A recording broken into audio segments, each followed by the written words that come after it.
বর্তমান দেখা যাচ্ছে বিভিন্ন বিধর্মী কাফের মুশরিকেরা মুসলমান নারীদের ইজ্জত নিয়ে ছিনিমিনি খেলছে, মুসলমান পুরুষদেরকে তারা হত্যা করছে, মুসলমান নারীদেরকে তারা ধর্ষণ করছে। তো একটা চিহ্নিত গোষ্ঠী এগুলো করে যাচ্ছে।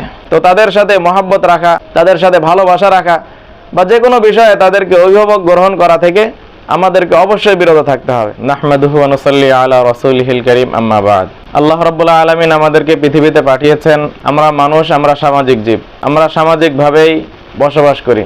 তো এই সমাজের ভিতরে অনেক ভালো মানুষ আছে, অনেক খারাপ মানুষ আছে। আমরা মানুষের সাথে কিভাবে চলাফেরা করব, কিভাবে ওঠা বসা করব, কার সাথে আমাদের মিল থাকবে, কার সাথে মিল থাকবে না, কার সাথে শত্রুতা থাকবে, কার সাথে শত্রুতা থাকবে না, এই বিষয়ে নবী করিম সাল্লাল্লাহু আলাইহি ওয়াসাল্লামের পক্ষ থেকে দিক নির্দেশনা দেয়া আছে।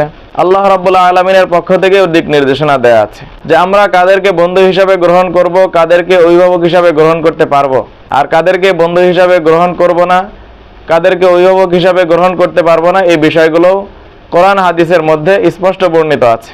আমরা বর্তমানে কোরআন হাদিস থেকে দিক নির্দেশনা বাদ দিয়ে গণতান্ত্রিকভাবে বিভিন্ন মানুষের সাথে আমরা মিশে যাচ্ছি, বিভিন্ন মানুষের থেকে প্রভাব গ্রহণ করছি, বিভিন্ন মানুষদেরকে নিজেদের অভিভাবক হিসাবে, নিজেদের মুরব্বী হিসাবে, নিজেদের কর্তৃত্ব পরায়ণ হিসাবে আমরা গ্রহণ করে নিচ্ছি। তো এই গ্রহণ করে নেওয়ার কারণে আমাদের কোরআন হাদিস থেকে আমরা অনেক দূরে সরে আসছি, বিভিন্ন পদে পদে আমাদের বাধা আসছে। তো এই বিষয়ে ইমাম মুসলিম রাহিমাহুল্লাহ কিতাবুল ঈমানের শেষের দিকে 366 নম্বর হাদিস, হাদিসের মধ্যে তিনি ইমাম আহমদ বিন হাম্বল রাহিমাহুল্লাহ এর সনদে হাদিসটি উল্লেখ করেছেন। সাহাবী আমর ইবনুল আস রাদিয়াল্লাহু আনহু বলেন, আমি রাসূলুল্লাহ সাল্লাল্লাহু আলাইহি ওয়াসাল্লামকে বলতে শুনেছি, আলা ইন্না আলা আবি ফুলানিন লাইসু লি বিআউলিয়া, যে অমুকের পরিবার তারা আমার আত্মীয় না, তারা আমার ওলি না, তারা আমার অভিভাবক বা বন্ধু হতে পারে না। আমার বন্ধু কারা? ইন্নামা ওয়ালিয়্যি আল্লাহু ওয়া সালিহুল মুমিনিন, আমার বন্ধু, আমার অভিভাবক হলো আল্লাহ এবং সৎ মুমিনগণ। তো যে সকল মুমিনগণ সৎ, তারা আমার অভিভাবক হতে পারে, তারা আমার বন্ধু হতে পারে, এবং আল্লাহ আমার অভিভাবক হিসাবে যথেষ্ট। এর বাইরে কাফের মুশরিকদেরকে অভিভাবক হিসাবে, নিজেদের বিভিন্ন বিষয়ের হিসাব নিকাশকারী অথবা বিভিন্ন বিষয়ে তাদের থেকে গ্রহণ করা, এটা ইসলাম কখনো পছন্দ করে না। আমরা বিভিন্ন সংগঠনের মাধ্যমে কাফের মুশরিকদের গোলামে পরিণত হচ্ছি। সংগঠন হোক, বিভিন্ন প্রতিষ্ঠানের মাধ্যমে তারা আমাদেরকে নিয়ন্ত্রণ করছে। তো এই সকল নিয়ন্ত্রণ থেকে আমাদের বের হয়ে আসতে হবে যদি আমাদের মুমিন থাকতে হয়।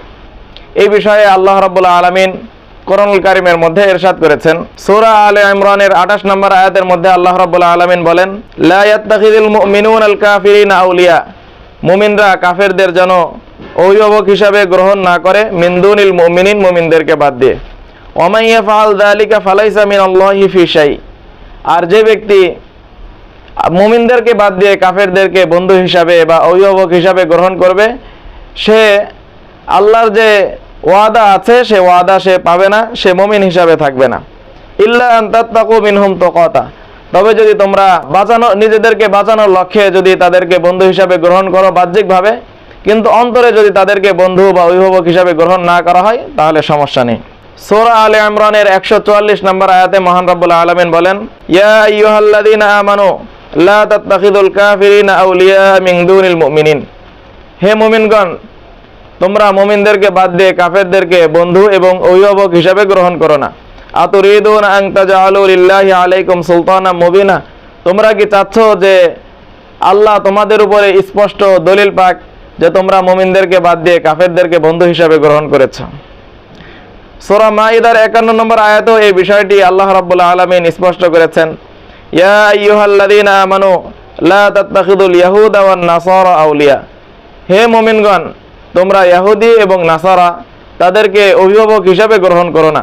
বা'দুহুম আউলিয়াউ বা'দ, তারা পরস্পরের বন্ধু এবং অভিভাবক। ওয়া মান ইয়াতাওয়াল্লাহুম মিনকুম ফাইন্নাহু মিনহুম, তোমাদের মধ্যে যে তাদেরকে অভিভাবক হিসাবে বা বন্ধু হিসাবে গ্রহণ করবে সে তাদেরই অন্তর্ভুক্ত হবে। তো আমরা জাতিসংঘ সহ বিভিন্ন সংঘের মাধ্যমে কাফেরদেরকে অভিভাবক হিসাবে গ্রহণ করা হচ্ছে, ইহুদি খ্রিস্টানদেরকে অভিভাবক হিসাবে গ্রহণ করা হচ্ছে। তো এই বিষয়ে আমাদের সতর্ক থাকতে হবে যে আমরা তাদেরকে অভিভাবক মেনে ভালো দিকে যাচ্ছি না খারাপ দিকে যাচ্ছি। হাদিসের ভিতরেও আছে, নবী করিম সাল্লাল্লাহু আলাইহি ওয়াসাল্লাম কাফের মুশরিকদেরকে অভিভাবক হিসাবে, বন্ধু হিসাবে গ্রহণ করতে নিষেধ করেছেন। এ বিষয়ে ফিকহবিদগণ, ইসলামী আইনবিদগণ বিভিন্ন আলোচনা করেছেন যে কাফের মুশরিকদের সাথে আমাদের স্বাভাবিক সম্পর্ক থাকতে পারে, তারা আমাদের প্রতিবেশী হিসাবে ভালো আচরণ তারা পেতে পারে। যারা আমাদের সাথে যুদ্ধে লিপ্ত না, তারাও আমাদের থেকে ভালো আচরণ অবশ্যই পাবে। তাদের গরিবদের প্রতি আমাদের দয়া থাকবে, তাদের অসহায়দের প্রতি আমাদের সহায়তা সবসময় থাকবে। এই বিষয়টি কোরআনুল কারীমেও স্বীকৃত। আল্লাহ রাব্বুল আলামিন বলেন, লা ইয়ানহাকুমুল্লাহু আনিল লাযিনা লাম ইউকাতিলুকুম ফিদ-দীনি ওয়া লাম ইখরিজুকুম মিন দিয়ারিকুম আন তাবাররুহুম ওয়া তুকসিতু ইলাইহিম ইন্নাল্লাহা ইউহিব্বুল মুকসিতিন। যে সকল কাফেররা তোমাদের সাথে শত্রুতায় লিপ্ত নেই এবং তোমাদেরকে তোমাদের বাড়ি থেকে বের করে দিচ্ছে না, তো আল্লাহ রাব্বুল আলামিন তাদের সাথে ভালো আচরণ করতে নিষেধ করেননি। অর্থাৎ এখানে ভালো আচরণ করা যাবে। শেষে আল্লাহ রাব্বুল আলামিন বলেছেন, যারা ভালো আচরণকারী, ইনসাফগার, আল্লাহ তাদেরকে ভালোবাসেন। তো তাদের সাথে ভালো আচরণ করা যাবে কখন? যখন তারা মানুষের সাথে স্বাভাবিক আচরণ করবে, ভালো আচরণ করবে, স্বাভাবিক মানুষের মতোই তারা বসবাস করবে। কিন্তু যখন তারা মুসলমানদেরকে তাদের এলাকা থেকে বের করে দিবে, মজলুমের উপরে জুলুম করবে, অন্যায় অবিচার চালিয়ে যাবে, তখন তাদের সহযোগিতা করে, তাদের সাথে ভালো আচরণ করা, এটার কোনো অবকাশ নেই।